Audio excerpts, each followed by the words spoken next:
इस कहानी की शुरुआत एक क्लास से होती है जहां ढेर सारे लोग एक्सरसाइज कर रहे थे। इसी क्लास में हम फैला नाम करके एक लड़की को देखते हैं। उसके पास केविन आता है जो फैला से कहता है कि आज तुम काफी खूबसूरत दिख रही हो। तो फैला कहती है कि हाँ, मेरा पति भी कभी कभी मुझे ऐसा बोलता है। यहाँ हम देख पाते हैं कि फैला उससे अच्छे से बात नहीं कर रही थी, मतलब कि वो केविन को इग्नोर कर रही थी। यहाँ पर हम मार्ली और उसके पति टोनी को भी देखते हैं। ये दोनों फैला के दोस्त हैं और क्लास में साथ में एक्सरसाइज करते हैं। केविन के चले जाने के बाद मार्ली उससे कहती है कि आखिर तुम केविन से इतना रूडली बात क्यों करती हो, जिस पर फैला कहती है कि तुम्हें पता नहीं है लेकिन वो हर वक्त लड़कियों के साथ में रहता है। केविन जानबूझ करके पीछे एक्सरसाइज करने के लिए जाता है क्योंकि वो पीछे से लड़कियों को ताड़ता है, इसलिए वो मुझे बिल्कुल भी पसंद नहीं है और इसलिए मैं उसे इग्नोर करती हूँ। खैर, इन सब बातों को साइड हटा करके मार्ली उससे कहती है कि तुम्हें अपने पति के साथ डिनर करने के लिए आना होगा। मैंने टेबल को पहले से ही बुक करके रखा है। इसके बाद सभी लोग मिल करके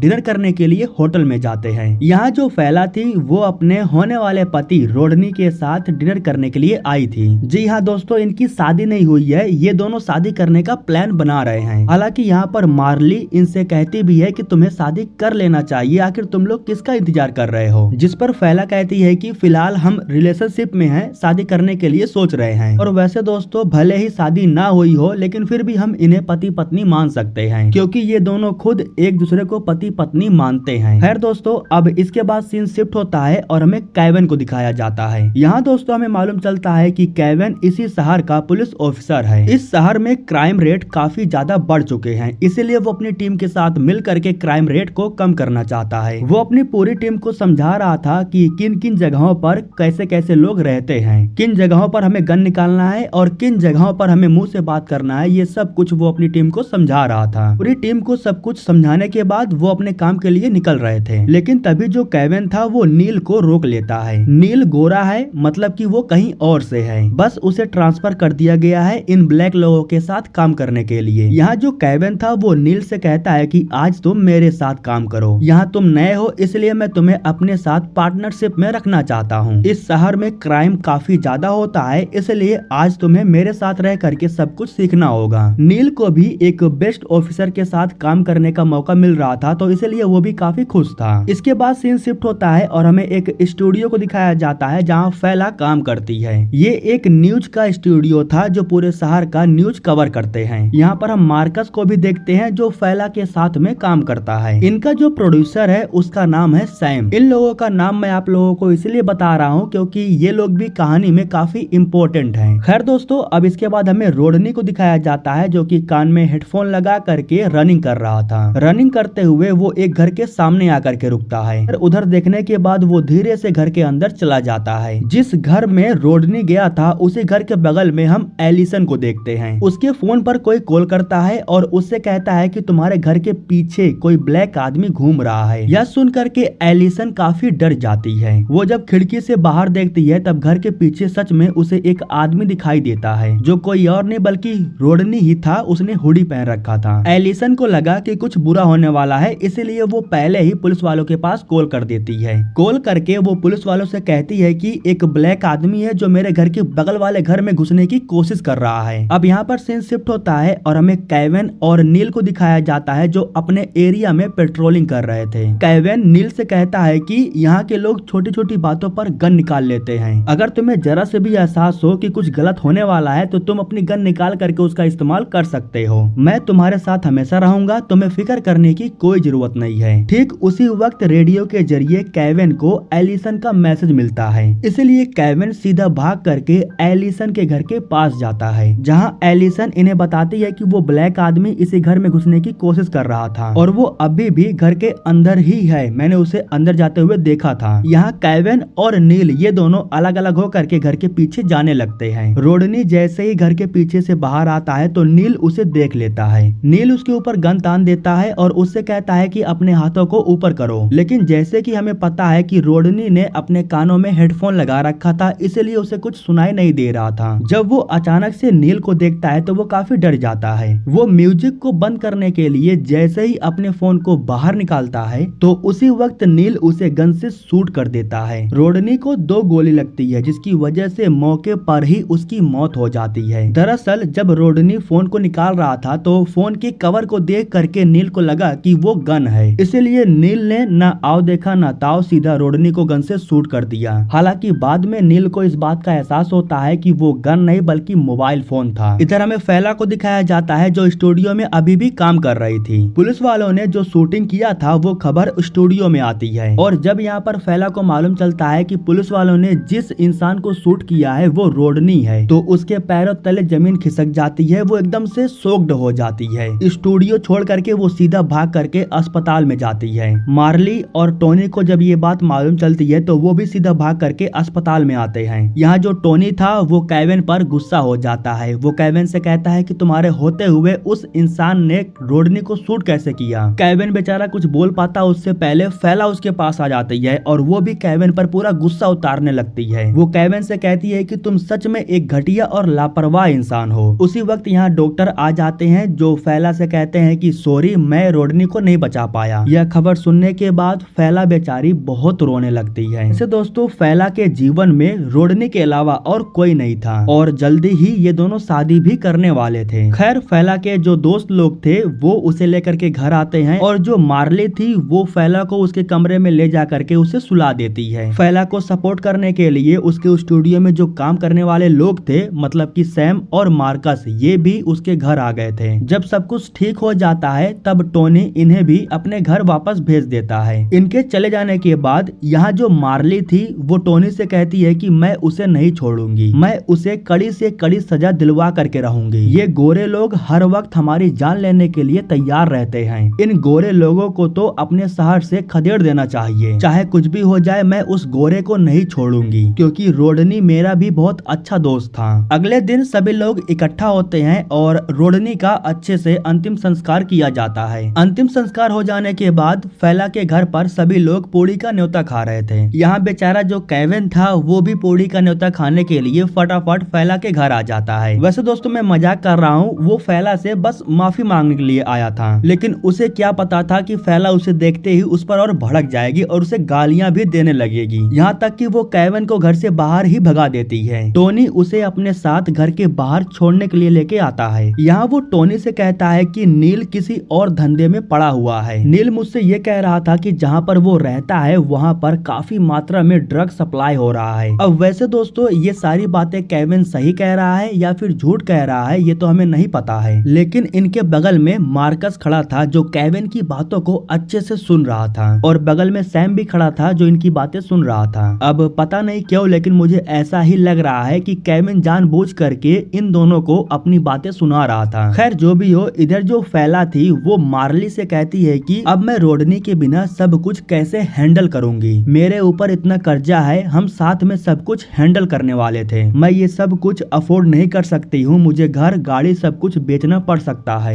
जिस पर मार्ली उससे कहती है कि तुम फिक्र मत करो, मैं केस को लड़ूंगी और तुम्हें पैसे भी दिलवाऊंगी। वैसे दोस्तों अभी तक मैंने आपको बताया नहीं, लेकिन जो मार्ली है वो एक वकील है, ऐसे केस को वो पहले भी लड़ चुकी है, इसीलिए वो फैला से कहती है कि तुम फिक्र मत करो, मैं तुम्हें सरकार से ढेर सारा पैसा दिलवाऊंगी। मार्ली जब एक वकील से मिलने के लिए जा रही थी तब वो रोड पर देखती है कि ढेर सारे लोग प्रोटेस्ट कर रहे थे, लोग रोड पर हंगामा कर रहे थे, बस गाड़ियां जला रहे थे। ये सब कुछ इसलिए हो रहा था ताकि फैला को इंसाफ मिल सके। मार्ली जा करके एनी से मिलती है जो कि एक सरकारी वकील है। वो सरकार की तरफ से लड़ती है, जिसका मतलब ये था कि वो चाहती थी कि फैला समझौता कर ले, लेकिन मार्ली उससे कहती है कि समझौता नहीं होगा, समझौता तभी होगा जब सरकार पूरे पैसे देने के लिए तैयार हो जाएगी। तभी एनी कहती है कि तुम खुद सोचो, आखिर रोडनी पीछे के रास्ते से उस घर में क्यों गया, गलती रोडनी की है, इसीलिए तुम्हें समझौता कर लेनी चाहिए। इस पर मार्ली कहती है कि तुम जानबूझ करके उसे गलत साबित करना चाहती हो। इसके बाद एनी उसे वो वीडियो दिखाती है जो पुलिस के बॉडी कैमरे में रिकॉर्ड हो चुका था। वीडियो दिखा करके वो मार्ली को ये बताना चाहती है कि पुलिस वाले उसे बार बार रोकने की कोशिश कर रहे थे, लेकिन वो रुक ही नहीं रहा था। और भला आज के जमाने में अपने फोन में गन का कवर कौन लगाता है, सारी गलती रोडनी की है, इसलिए तुम केस को जीत नहीं पाओगी। मैं बस इतना चाहती हूँ कि समय बर्बाद मत करो,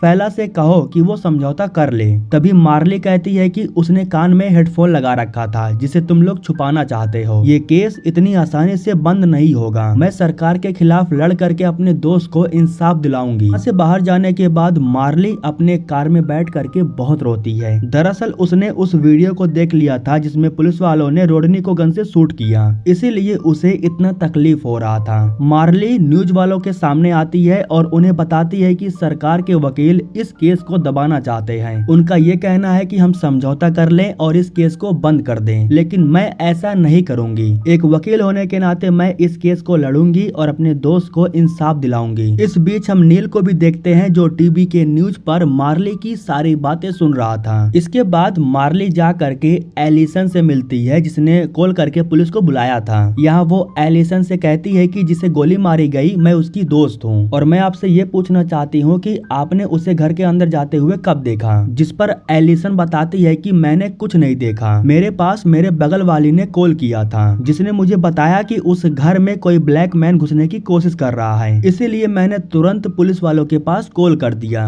इसके बाद मार्ली जब अपने ऑफिस में जाती है तब उसे मालूम चलता है कि उससे मिलने के लिए मार्कस और सैम आए हैं। दरअसल इन लोगों ने छानबीन करके पता लगा लिया था कि आखिर रोडनी उस घर में क्यों गया था। ये लोग मार्ली को एना नाम करके एक लड़की की तस्वीर दिखाते हैं और उसे बताते हैं कि वो घर एना का ही था जिससे मिलने के लिए रोडनी जाया करता था। दरअसल रोडनी और एना के बीच में अफेयर चल रहा था और इस बारे में टोनी को भी पता है। जब ये बात मार्ली को मालूम चलती है तो वो सीधा टोनी के पास जाती है। वो टोनी से कहती है कि तुम अपनी कार से रोडनी की जासूसी कर रहे थे और तुम्हें ये भी पता था कि उसका चक्कर एना नाम करके किसी लड़की के साथ चल रहा है, लेकिन तुमने मुझे इन सब के बारे में कुछ नहीं बताया। इन सब से बस तुम मेरा भरोसा तोड़ रहे हो। टोनी कहता है कि हाँ मुझे ये सब बात पता था, लेकिन मैं ये सब बातें फैलाना नहीं चाहता था। मैंने रोडनी को रंगे हाथ पकड़ लिया था, उसने मुझसे माफी मांगी थी और कहा कि मैं एना से दोबारा नहीं मिलूंगा। मुझे लगा कि सब कुछ ठीक हो जाएगा, इसलिए मैंने इन सब के बारे में किसी से बात नहीं किया। अगर ये बात फैला तक चली गई तो दोनों के बीच में जो चल रहा था सब कुछ खत्म हो जाता। बस इसीलिए मैंने ये बात छुपा करके रखी। मैंने तुम्हें भी ये बात नहीं बताई क्योंकि तुम भी टेंशन में आ जाती। हालांकि मार्ली कहती है कि फिर भी मैं तुम्हारी बीवी हूँ, कम से कम मुझे तो बता देना चाहिए था। तो टोनी कहता है कि मुझे माफ कर दो, दोबारा ऐसा नहीं होगा। अब यहाँ से मार्ली अपने दोस्त फैला के घर पर जाती है उसका हालचाल पूछने के लिए, जहाँ उसे मालूम चलता है कि रोडनी के सारे फोटोज को फैला जला रही थी। वो मार्ली से ये कहती है कि वो जहाँ भी देख रही है वहाँ पर उसे रोडनी दिखाई दे रहा है। वो जब भी रोडनी की कोई भी चीज देखती है तो उसे याद करने लगती है, इसीलिए वो रोडनी की सारी यादों को मिटाना चाहती है। मार्ली कहती है कि आज मैं तुम्हारे साथ तुम्हारे घर रुकना चाहती हूँ, जिस पर फैला कहती है कि इसकी कोई जरूरत नहीं है, मैं कुछ वक्त अकेले रहना चाहती हूँ। इसीलिए जो मार्ली थी वो अपने कार से वापस अपने घर आ जाती है। वो जैसे ही कार से बाहर निकलती है तो उसी वक्त उसके पीछे एक इंसान आ जाता है जो कोई और नहीं बल्कि नील ही था। दरअसल वो फैला से मिल नहीं सकता था, इसलिए वो उसकी दोस्त मार्ली से माफी मांगने के लिए आया था। वो मार्ली से कहता है कि मुझे बहुत पछतावा है, मैं फैला से माफी मांगना चाहता हूँ। नील को देख करके मार्ली डर जाती है, वो चिल्ला करके टोनी को बुलाने लगती है। टोनी जैसे ही बाहर आता है तो वो अपनी गन निकाल करके नील पर तान देता है और उससे कहता है कि यहाँ से चले जाओ, दोबारा यहाँ पर दिखाई भी मत देना। नील भी चुपचाप यहाँ से चला जाता है। घर के अंदर आकर के टोनी फोन करता है केविन के पास और केविन से कहता है कि उसे समझाओ, वो हमारे घर तक आ गया था, अगर वो दोबारा मेरी बीवी या फैला के पास दिखाई दिया तो मैं उसे गन से शूट कर दूंगा। इसके बाद रात में ही केविन जा करके नील से मिलता है जो कि रोडनी के कब्र पर खड़ा था। यहाँ वो नील से कहता है कि तुम फिक्र क्यों कर रहे हो, हमारी टीम तुम्हारे साथ है, तुम्हें कुछ नहीं होगा, तुम्हें जरा भी फिक्र करने की जरूरत नहीं है, हम तुम्हारे साथ हैं। इतना कहने के बाद वो नील को घर भेज देता है। अगले दिन सुबह में मार्ली दोबारा फैला के घर आती है उसका हालचाल पूछने के लिए। वो जैसे ही दरवाजे को नॉक करती है तो दरवाजे का जो अलार्म सिस्टम था वो बजने लगता है, जिससे उसे मालूम चल जाता है कि घर के अंदर पहले से ही कोई घुस चुका है। जब वो पीछे जाती है तब उसे मालूम चलता है कि खिड़की से कोई इंसान कूद रहा है। मार्ली उसे पकड़ तो नहीं पाती है क्योंकि वो काफी तेज था, वो यहाँ से भाग जाता है। वो पुलिस वालों के पास कॉल करती है और चाबी की मदद से दरवाजा खोल करके फैला को देखने के लिए फौरन अंदर जाती है, जहाँ उसे मालूम चलता है कि फैला बिल्कुल ठीक ठाक है, वो पिल्स लेकर के सोई हुई थी। कुछ समय के बाद घर पर पुलिस वाले भी आ जाते हैं जो पूरे कमरे को अच्छे से छानबीन कर रहे थे। इस केस को केविन हैंडल कर रहा था, इसलिए उसका यहाँ आना जरूरी था, लेकिन वो यहाँ जैसे ही आता है तो फैला फिर से उस पर भड़क जाती है। गुस्से में आकर के वो सारे पुलिस वालों को घर से बाहर निकाल देती है। जब टोनी और मार्ली उसे घर के बाहर लेकर के जाते हैं तब केविन इनसे कहता है कि मैं इस केस को हैंडल कर रहा हूँ, इसलिए मुझे घर के आसपास रहना जरूरी होती है। टीवी पर न्यूज आ रहा था और न्यूज के जरिए फैला को मालूम चल जाता है कि रोडनी का चक्कर ऐना नाम करके किसी लड़की के साथ में था। उसी वक्त जब कमरे में मार्ली आती है तो वो फैला से कहती है कि हाँ मुझे ये पता था, टोनी ने मुझे बताया था, लेकिन मैंने तुम्हें इसलिए नहीं बताया क्योंकि अब इसका क्या फायदा। खैर दोस्तों, अब इसके बाद मार्ली दोबारा जा करके उस सरकारी वकील से मिलती है। यहाँ एनी उसे बताती है कि सरकार तुम्हारी बात मानने के लिए तैयार हो गई है, तुम्हें जो चाहिए सरकार वो देने के लिए तैयार है। सरकार इसीलिए मुआवजे का पैसा देने के लिए तैयार हो गई थी क्योंकि प्रोटेस्ट काफी ज्यादा हो रहा था, लोग सड़क पर उतर करके दंगे फसाद काफी ज्यादा कर रहे थे, इसलिए सरकार पैसे देने के लिए तैयार हो जाती है। इस केस को शांत करने के लिए सरकार फैला को लगभग $15 मिलियन देती है। जब फैला को पैसा मिल जाता है तब वो लोगों के सामने आती है और लोगों से कहती है कि मैं चाहती हूँ कि तुम सभी लोग प्रोटेस्ट को रोक दो क्योंकि सरकार के साथ में मेरा समझौता हो चुका है और मुझे इंसाफ मिल चुका है। तो फाइनली दोस्तों, इस तरह से जब फैला को सरकार 100 करोड़ से ज्यादा रुपए दे देती है तो इस केस को यहीं पर बंद कर दिया जाता है। इस केस को बंद हुए लगभग अब 4 महीने हो चुके हैं, लेकिन फैला का कुछ भी अता पता नहीं है। वो अपने किसी भी दोस्त के पास ना तो कॉल करती है ना तो उनसे मिलने के लिए आती है। यहाँ तक कि फैला ने अपने पुराने घर को भी बेच दिया है। यहाँ जो मार्कस था वो मार्ली से कहता है कि अगर तुम फैला के नए घर का एड्रेस लेना चाहती हो तो मैं तुम्हें दे सकता हूँ, जिस पर मार्ली कहती है कि अगर वो खुद मिलना चाहती होगी तो मुझसे आकर के मिल लेगी।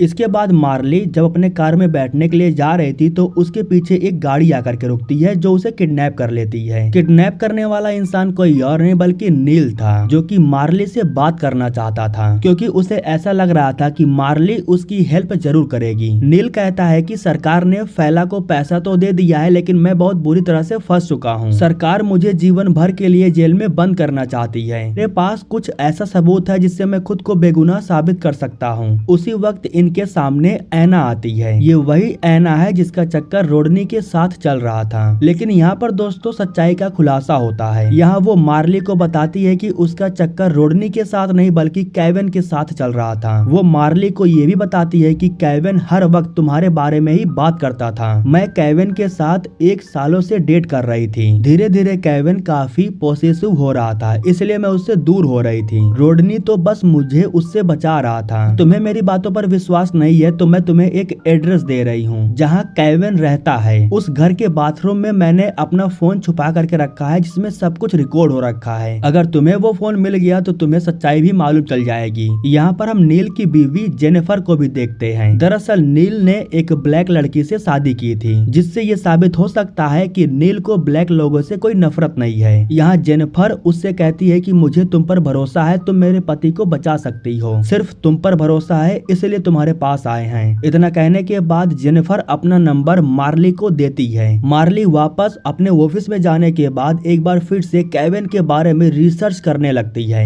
यहाँ उसे मालूम चलता है कि जिस एरिया में वो नील के साथ काम कर रहा था उस एरिया में उसे होना ही नहीं चाहिए था, बल्कि उसकी ड्यूटी किसी और एरिया में लगी हुई थी। लेकिन वो जानबूझ करके नील को लेकर के उस एरिया में था और कुछ होने का इंतजार कर रहा था। खैर इसके बाद जो जेनिफर थी वो अपने नंबर से केविन के घर की लोकेशन मार्ली के पास भेज देती है। केविन का आलिशान घर देख करके मार्ली भी काफी हैरान हो जाती है क्योंकि पुलिस की नौकरी करके इतना बड़ा आलिशान घर बना पाना ये तो बहुत मुश्किल था। उसी वक्त पता नहीं कहां से यहाँ पर टोनी आ जाता है जो पीछे से मार्ली को पकड़ लेता है। मार्ली उसे देख करके काफी हैरान हो जाती है। वो टोनी से पूछती है कि तुम्हें यहाँ के बारे में कैसे पता, जिस पर टोनी कहता है कि मुझे भी किसी ने खुफिया जानकारी दी, मुझे किसी ने केविन के इस घर के बारे में बताया। टोनी की इन सब बातों को सुन करके मार्ली को उस पर बिल्कुल भी विश्वास नहीं हो रहा था। उसी वक्त यहाँ पर केविन अपनी लैम्बोर्गिनी लेकर के आता है। केविन के पास लैम्बोर्गिनी देख करके मार्ली और हैरान हो जाती है। यहाँ जब केविन इन दोनों को देखता है तो इनसे अपने घर के अंदर चलने के लिए कहता है। वैसे मार्ली जाना नहीं चाहती थी, लेकिन जो टोनी था वो उसे लेकर के घर के अंदर चला जाता है। मार्ली भी घर के अंदर जाने के बाद बहाना करके बाथरूम में चली जाती है और ऐना का फोन ढूंढने लगती है। उसे ऐना का फोन मिल जाता है और ऐना के फोन में वो कुछ वीडियोस को भी देखती है। इस वीडियो में वो टोनी और केविन को देखती है, जिसको देख करके वो समझ जाती है कि केविन और टोनी ये दोनों साथ में मिले हुए हैं। मार्ली बाहर आती है और बहाना करके घर जाने की बात करती है। जब वो जाकर के दरवाजा खोलने की कोशिश करती है तब उसे मालूम चलता है कि केविन ने दरवाजे को लॉक कर दिया है। केविन उसे पकड़ करके उसे नीचे गिरा देता है। इसके बाद जो टोनी था वो मार्ली के हाथों को पकड़ लेता है और जो केविन था वो मार्ली को ड्रग्स स्मेल करवा देता है, जिसकी वजह से मार्ली तुरंत बेहोश हो जाती है।